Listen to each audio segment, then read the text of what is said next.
Terima kasih untuk Anda yang masih bergabung bersama dengan kami, dan di segmen ini kita akan review bagaimana jalannya perdagangan di sepanjang hari ini. Dan kami ingatkan kembali Anda masih bisa berpartisipasi secara aktif di WhatsApp interaktif kami di 0812 di 8788 di 3723 seperti yang tertera di layar televisi Anda nantinya. Dan saat ini kami sudah terhubung melalui Zoom bersama dengan Bapak Ivan Rosanova, Technical Analyst Bina Arta Sekuritas. Kita akan langsung sapa saja Pak Ivan. Selamat sore, apa kabar Pak?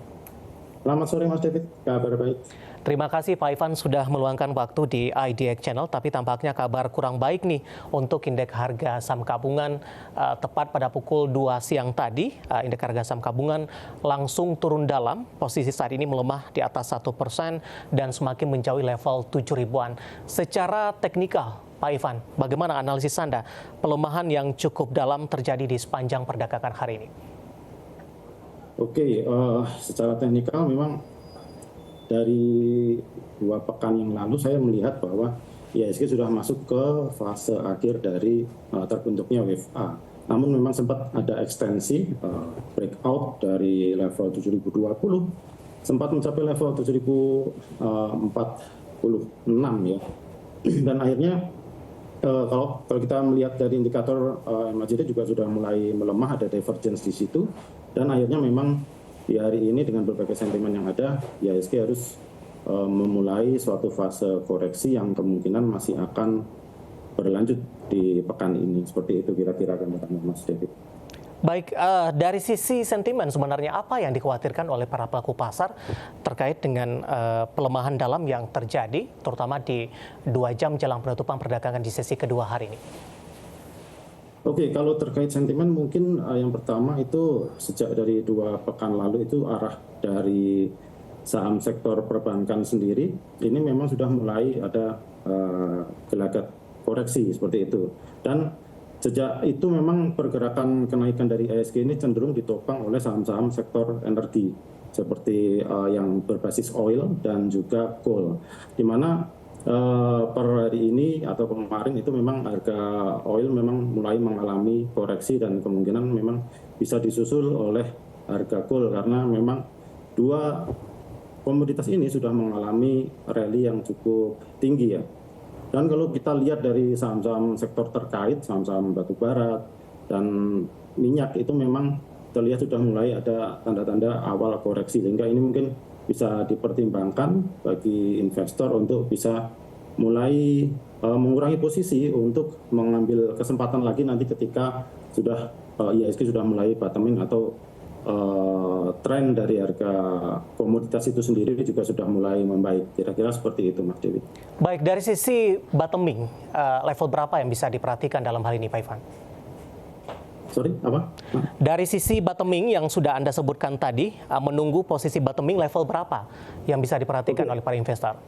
Ya, kalau kita bicara gambaran secara umum, IHSG ini support terdekat itu ada di 6861, berikutnya ada di 6804. Harapannya ada rebound terlebih dahulu di 6861, karena di area itu memang sebelumnya adalah area dari suatu pergerakan konsolidasi sebelum kemudian IHSG mencoba break di atas 6950 hingga menuju ke 7 ribuan.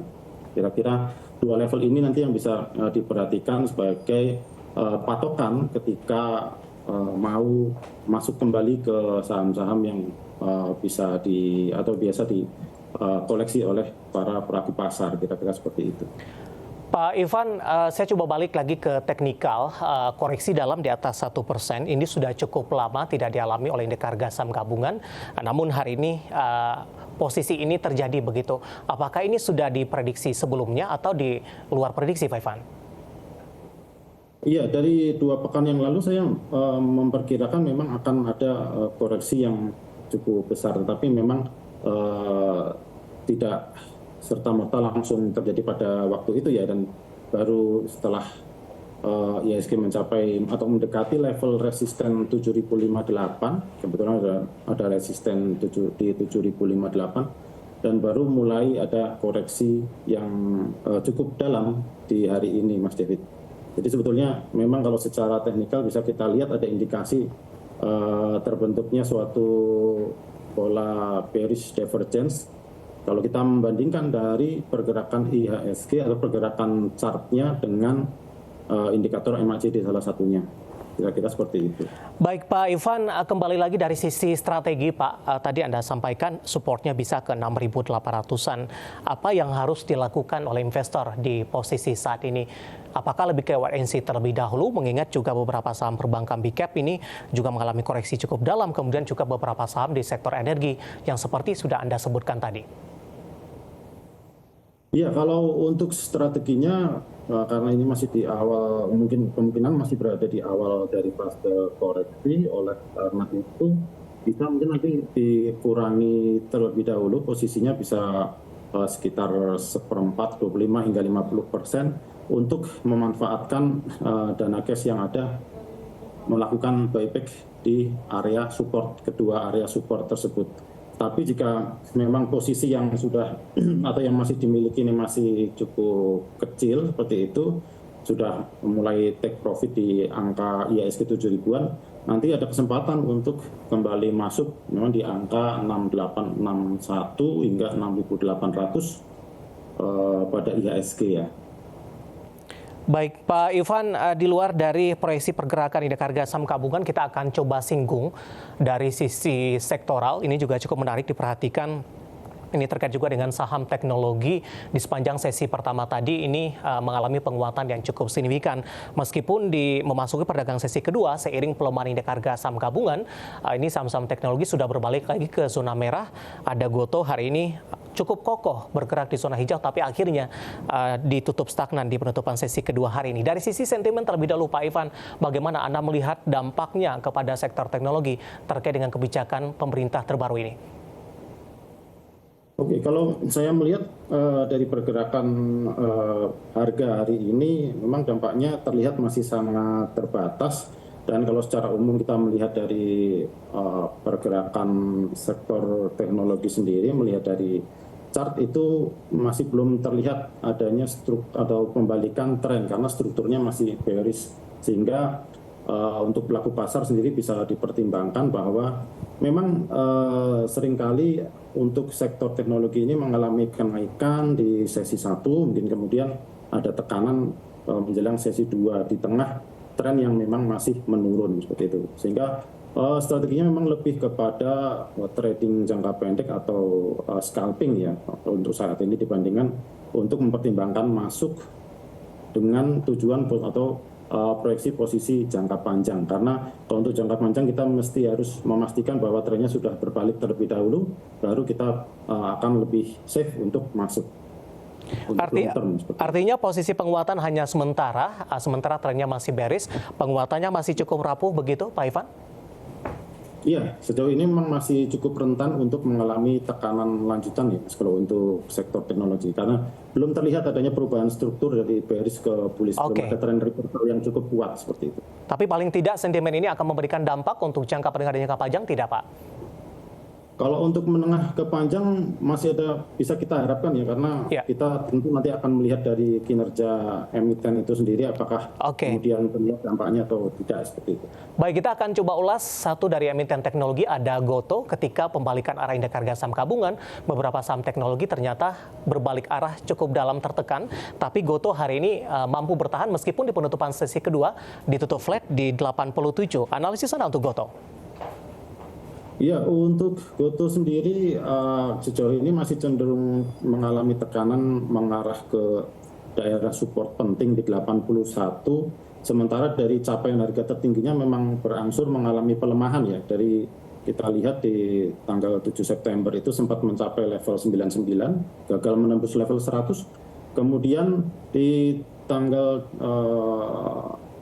18 hari Senin itu sempat menguat tapi hanya sampai ke 94, dan di hari ini juga capaian harga tertingginya hanya di angka 92, sehingga ini yang membuat kita melihat secara psikologis memang penguatan ini semakin terbatas ya dari waktu ke waktu, dan ada kecenderungan untuk mencoba retest kembali di area support di 81. Kalau memang masih bisa bertahan di 81, saya rasa memang masih akan bisa kembali menguat, mencoba naik ke atas level 90-an kembali. Tetapi jika tembus di bawah level 81, maka cukup rawan untuk ke angka 70-an ya untuk foto ini. Baik. Sambil menunggu updatean penutupan perdagangan, beberapa data yang dirangkum oleh tim redaksi kami, Pak Ivan, saya akan coba bahas satu saham lagi, ada PANI, dan kebetulan PANI juga merupakan listed companies update kita untuk hari ini. PANI dalam beberapa waktu terakhir mengalami penguatan yang sudah cukup signifikan, ditambah dengan aksi reisu yang akan dilakukan. Hari ini PANI menembus level tertingginya kembali di 4940. Analisis Anda untuk PANI, apakah penguatan sampai sejauh ini masih didukung dari sisi volume, tidak Pak?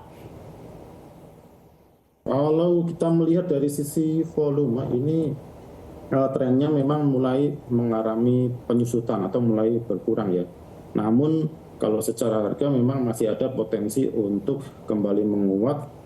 Momentumnya masih cukup bagus jika bisa naik dan ditutup di atas 4820 secara daily chart, itu ada peluang yang terbuka untuk menuju ke kisaran 5.300 hingga 5.600. Untuk best case-nya ya, untuk skenario terbaiknya adalah ada potensi ke 5.300 hingga 5.600 dengan level support yang bisa diperhatikan terdekat adalah di 4480. Baik. Selama masih di atas level ini, saya rasa untuk mencapai ke level 53 hingga 56 itu masih akan mudah, tetapi jika mulai ditembus sebaiknya berhati-hati karena bisa saja ini menjadi suatu perubahan tren menuju ke konsolidasi maupun ke koreksi seperti itu.